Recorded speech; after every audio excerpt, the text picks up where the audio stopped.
I'm the news that nobody expected. I was never a part of your plan. I'm the reason why life as you know it feels like slipping through your trembling hands. And the doctors say I'm just an option, a mistake you can make disappear. I may not have a voice, but I'm more than a choice. I'm as real as the heartbeat you hear. So don't close the book on me yet. I've still got a long way to go. Empty pages to fill, and the best part is still down the road. Oh, I am a story untold. I am God's miracle in the making, proof that all things can work for the good. I am fingers and toes, and heaven already knows the name you pick out for me already belongs to me. So don't close the book on me yet. I've still got a long way to go. Empty pages to fill, and the best part is still down the road. Oh, I am a story untold. Every life is sacred, and every life is a gift, and every life deserves a chance to live. I know you're scared, I know you're scared, I know you're scared right now. But when you hear my first cries and when you look in my eyes, you'll understand why you brought me to life. So don't close the book on me yet. I've still got a long way to go. Empty pages to fill, and the best part is still down the road. Oh, I am a story untold. That was yours truly singing Untold, written by Matthew West. Good morning and welcome to the Jewish Pro-Life live stream. Today is Friday, July 31st, 2020. It's the 10th of Av in the year 5780. Good morning and Shabbat Shalom, Joe. So glad you're here. I'm Cecily Routman, founder and president of the Jewish Pro-Life Foundation. We'll be here for about 20 minutes of live chat, news, education, enlightenment, and spiritual renewal. If you're on Facebook, YouTube, or Twitter this morning, please chat with us. At the Jewish Pro-Life Foundation, we're saving Jewish lives and healing Jewish hearts by providing the Jewish community with much-needed pro-life education, pregnancy care, and adoption referrals, and healing after abortion. We started our work in 2006 because we were concerned about the high rates of abortion in the Jewish community, the fact that a majority of Jews believes that abortion is morally acceptable at all stages of pregnancy, that this majority vigorously advocates for abortion, and tragically, this leads to more loss of unborn life across all demographics, and it contributes to anti-Semitism because people see us in a bad light. Also, we wanted to provide a Jewish pro-life voice in the public square. It's estimated that in Israel, 30,000 Jewish children lose their lives to abortion every year, and in America, approximately 17,622 Jewish children lose their lives to abortion every year. But abortion doesn't just take one life, it wipes out entire generations. Many future descendants are lost with each abortion. As Jews, we feel the pain and loss of each and every one. If you're a Jewish parent facing unplanned pregnancy and you can't get the support you need from family, friends, or your shul community, please contact us. We have Jewish-friendly pregnancy care resources to help you and can get you connected to them today. Also, we know a Jewish couple who would love to meet you and raise your child in a loving Jewish home.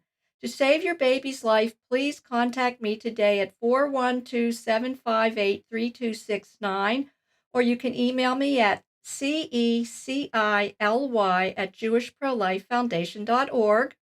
If you've had an abortion experience and are suffering because of it, we have an excellent, effective healing program specifically designed for Jewish men and women, and it's available to you at no cost, regardless of your level of observance or affiliation.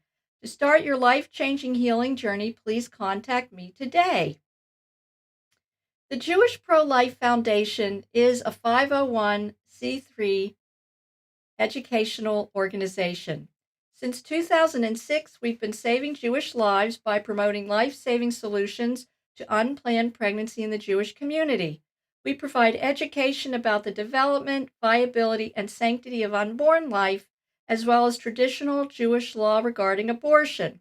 We inspire Jews to welcome preborn Jewish children into the inclusive movement of modern Jewish life and religion. We provide adoption and pregnancy care referrals. We teach our community about the harmful effects of abortion and provide support to Jewish women and men who suffer from post-abortion syndrome. We have a website. It's jewishprolifefoundation.org. Please visit our website for more information, help, and healing. We are an educational organization. We have no affiliation with any Jewish denomination, political organization, or the Messianic movement. We speak to each Jew one-on-one because we believe that each one of us has a personal relationship with Hashem, and it is through this relationship that we derive a life-affirming view. We are not a public charity. We do not fundraise. If you'd like to contribute to our work, please visit the donate page on our website. For the news of the day, I wanted to share with you a wonderful article clarifying the connection between abortion and eugenics. This comes from LifeSite News, and it's entitled, Justice Clarence Thomas, quote, "From the beginning, abortion was promoted as a means of eugenics." And the story starts, we've discussed many, many times how Supreme Court Justice Clarence Thomas has made a career out of being ahead of the conformist thinking crowd. However, it's only been in the last year or three that his enormous influence has begun to be recognized. And then he talks about, here's another quite current example of Thomas's extraordinary insight and foresight. There's ensued tremendous controversy stemming from Planned Parenthood of Greater New York's decision to remove the name of Margaret Sanger's Planned Parenthood Federation's iconic founder from its Manhattan Health Clinic because of her harmful connections to the eugenics movement. Reluctantly, at least some observers are calling Justice Thomas's prescient comments in Box versus Planned Parenthood of Indiana and Kentucky. In that 2019 decision, the Supreme Court voted to uphold one part of a 2016 Indiana abortion law while laying over for another day the second part, the portion of the law that prohibited abortions done solely for reasons of race, sex, or disability. In other words, for eugenic reasons, as William McGurn reminded us in a piece that ran yesterday in the Wall Street Journal. Justice Thomas took the occasion to write a 7,000-word history of how, from the beginning, birth control and abortion were promoted as means of effectuating eugenics. I'm not going to read everything, but he has encountered quite a lot of opposition to that sentence. But this is what he wrote. This case highlights the fact that abortion is an act rife with the potential for eugenic manipulation. From the beginning, birth control and abortion were promoted as means of effectuating eugenics. Planned Parenthood founder Margaret Sanger was particularly open about the fact that birth control could be used for eugenic purposes. These arguments about the eugenic potential for birth control apply with even greater force to abortion, which can be used to target specific children with unwanted characteristics. Even after World War II, future Planned Parenthood President Alan Guttmacher and other abortion advocates endorsed abortion for eugenic reasons and promoted it as a means of controlling the population and improving its quality. As explained below, a growing body of evidence suggests that eugenic goals are already being realized through abortion. 8 decades after Sanger's Negro Project, abortion in the United States is also marked by considerable racial disparity. The reported nationwide abortion ratio, the number of abortions per 1,000 live births, among Black women is nearly 3.5 times the ratio for white women, and there are areas of New York City in which Black children are more likely to be aborted than they are to be born alive, and are up to 8 times more likely to be aborted than white children in the same area. Whatever the reasons for these disparities, they suggest that insofar as abortion is viewed as a method of family planning, Black people do indeed take the brunt of the planning. And then the article goes on to say that the court in this determination says enshrining a constitutional right to an abortion based solely on the race, sex, or disability of an unborn child, as Planned Parenthood advocates, would constitutionalize the views of the 20th century eugenics movement. In other contexts, the court has been zealous in vindicating the rights of people, even potentially subjected to race, sex, and disability discrimination, although the court declines to wade into these issues today on this abortion case, right? We cannot avoid them forever. This reminds me always of our history as Jews about the eugenics movement and how this has been used almost successfully in other generations to do away with the Jewish people. And I was sent a very revealing, thoughtful article by Rabbi Moshe Averick, and I wanted to share this with you also today because it's very relevant to the Justice Thomas comments. And this is what Rabbi Averick has to say. Dr. Mengele would have been proud. Evil comes in a variety of shapes, sizes, sounds, and smells.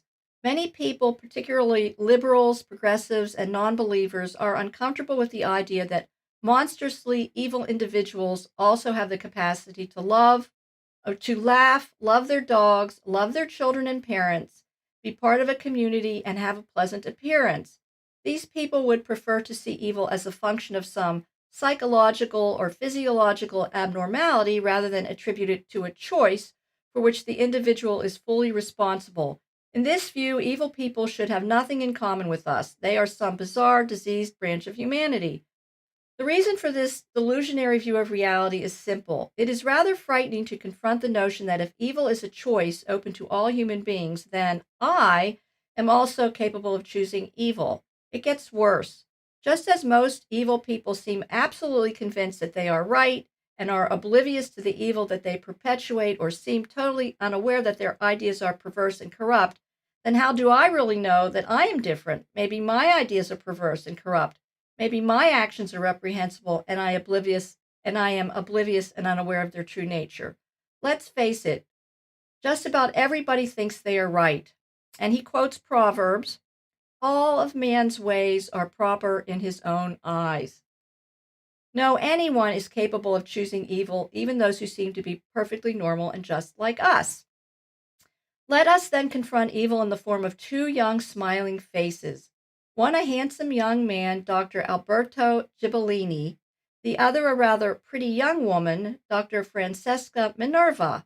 Both hold PhDs in philosophy from prestigious universities. At some unknown twist or turn along their path to academic enlightenment, Doctors Ghibellini and Minerva traded in their souls and humanity for some perverse and profoundly evil ideology they call ethics. And this was written in 2012. They are co-authors of an article in the Journal of Medical Ethics entitled After Birth Abortion, Why Should the Baby Live? They argue quite logically and coherently that if it is justifiable to kill a human fetus, then it is also justifiable to kill a newborn human, because merely being human is not in itself a reason for ascribing someone a right to life. Infants are not persons in the sense that they have a moral right to life. In these cases, since non-persons have no moral rights to life, there are no reasons for banning after-birth abortions. And in parentheses, the rabbi says, for those who are unfamiliar with the term after-birth abortion, it used to be called infanticide or first-degree murder. And I just want to note that this was written in 2012, and it was only a few years later in 2019 that New York passed their radical abortion law called the Reproductive Health Act. That was in January 2019, and they did decriminalize killing children after abortion when they were born alive or if the mother didn't want them. So this is where we're headed for this stuff. Please note that Minerva and Ghibellini apply this principle to fully healthy babies who are simply unwanted by their parents. However, they do raise the question of putting the baby up for adoption. Why should we kill a healthy newborn when giving it up for adoption would not breach anyone's rights but possibly increase the happiness of people involved, the adopters and the adoptee? They provide us with an interesting answer to this question. On this perspective, the interests of the actual people involved matter. And among these interests, we also need to consider the interests of the mother who might suffer psychological distress from giving her child up for adoption. And then the rabbi goes on to say that, as could be expected, the suggestion that it is perfectly all right to kill a healthy newborn baby because putting it up for adoption would cause the mother stress has raised a storm of controversy. The editor of the Journal of Medical Ethics, Julian Savulescu, decried what he called the hate speech directed at the authors of the article. He also added that the pushback against the article shows that proper academic discussion and freedom are under threat from fanatics opposed to the very values of a liberal society. And the rabbi says, in parentheses, if the values of a liberal society include murdering newborn babies, then count me as a member of the fanatical opposition.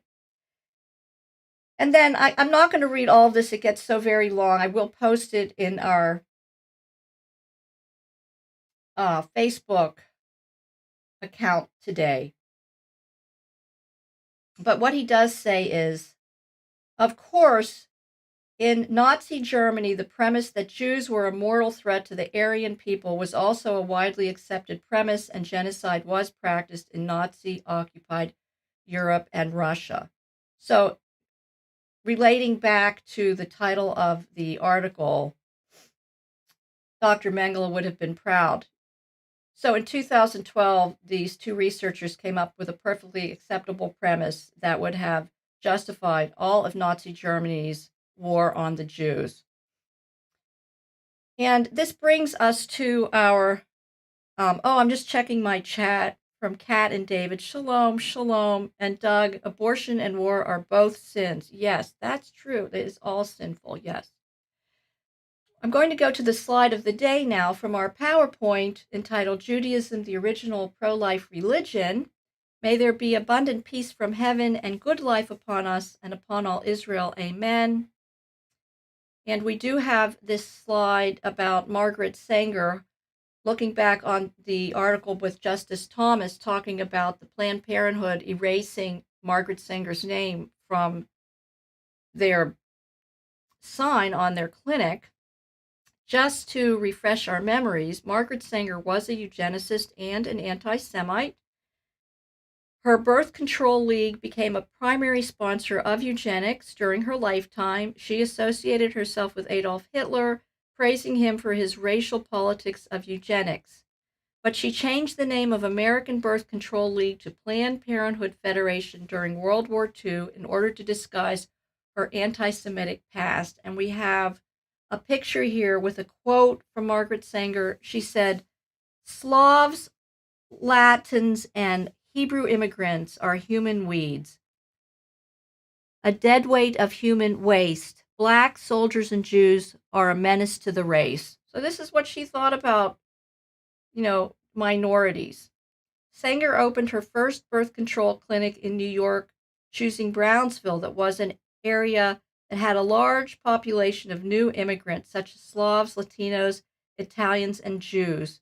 She had an association with Henry Pratt Fairchild, who wrote The Melting Pot Mistake, in which he accused the Jews of diluting the true American stock. In his book, Race and Nationality, Fairchild blamed anti-Semitism and the Holocaust in part on the Jews. So this is who Margaret Sanger was hanging out with. And we have another slide which goes a little more into detail about her associations. Two more. Frederick Osborne was a founding member of the American Eugenics Society who signed Margaret Sanger's Citizens Committee for Planned Parenthood, published in April of 1938. Osborne wrote, "Eugenic goals are most likely attained under a name other than eugenics. Birth control and abortion are turning out to be the great eugenic advances of our time." And then this other person, Ernst Rudin, this was from Margaret Sanger's publication, The Birth Control Review. She often published articles from socialists and eugenicists, such as Ernst Rudin. He was a psychiatrist who worked as Adolf Hitler's director of genetic sterilization and founded the Nazi Society for Racial Hygiene. So very, very intense news stories and information today, but very important to underscore the evil of our time, that abortion is the greatest human rights abuse of our time and has been for some time. And currently we are in this, spiritual fight between good and evil.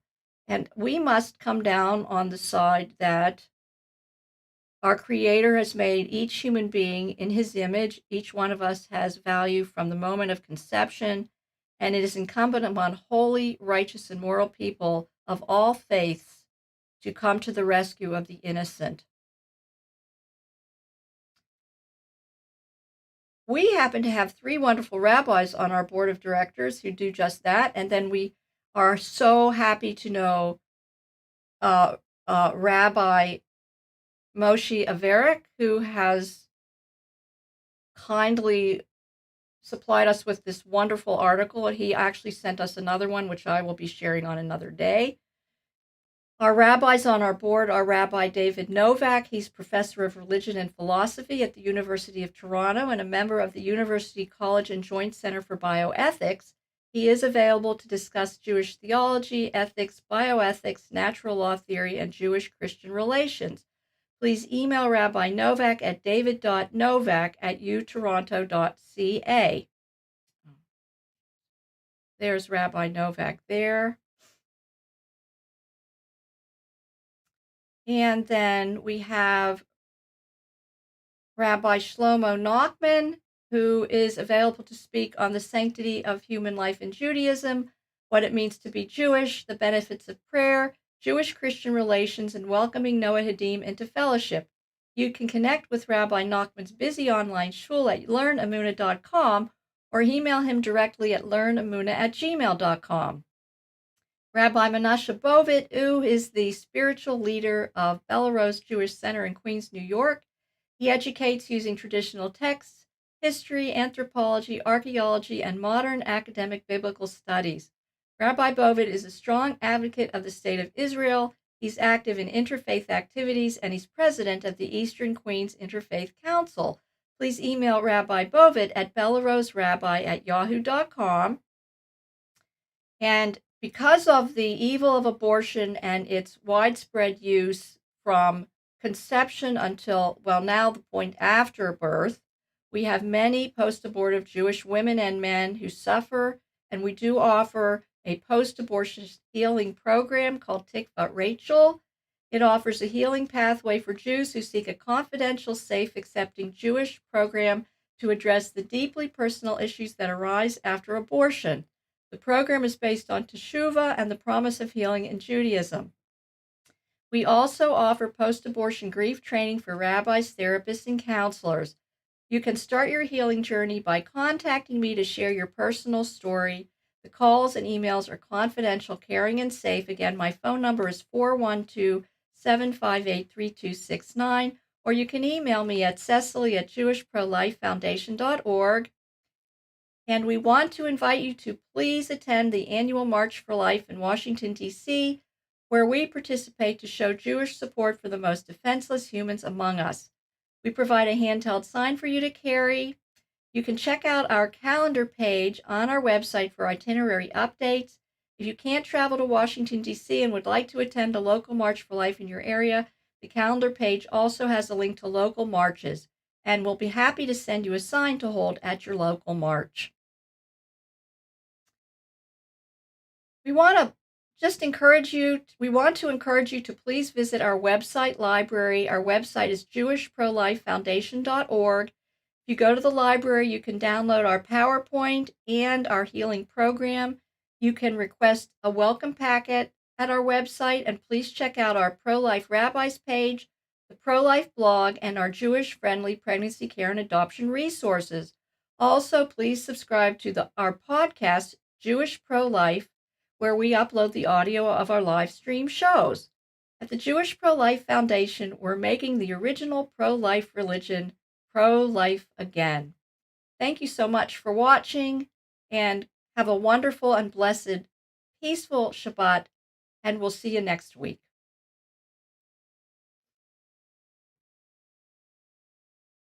I'm the news that nobody expected. I was never a part of your plan.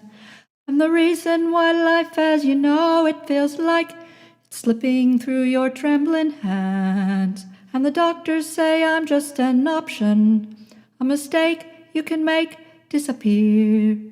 I may not have a voice, but I'm more than a choice.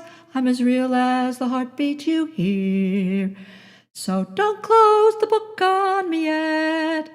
I've still got a long way to go. Empty pages to fill, and the best part is still down the road. Oh, I am a story untold. I am God's miracle in the making, proof that all things can work for the good. I am fingers and toes, and heaven already knows the name you pick out for me already belongs to me. So don't close the book on me yet. I've still got a long way to go. Empty pages to fill, and the best part is still down the road. Oh, I am a story untold. Every life is sacred, and every life is a gift, and every life deserves a chance to live. I know you're scared, I know you're scared, I know you're scared right now, but when you hear my first cries and when you look in my eyes, you'll understand why you brought me to life. So don't close the book on me yet. I've still got a long way to go. Empty pages to fill, and the best part is still down the road. Oh, I am a story untold. May there be abundant peace from heaven and good life upon us and upon all Israel. Amen.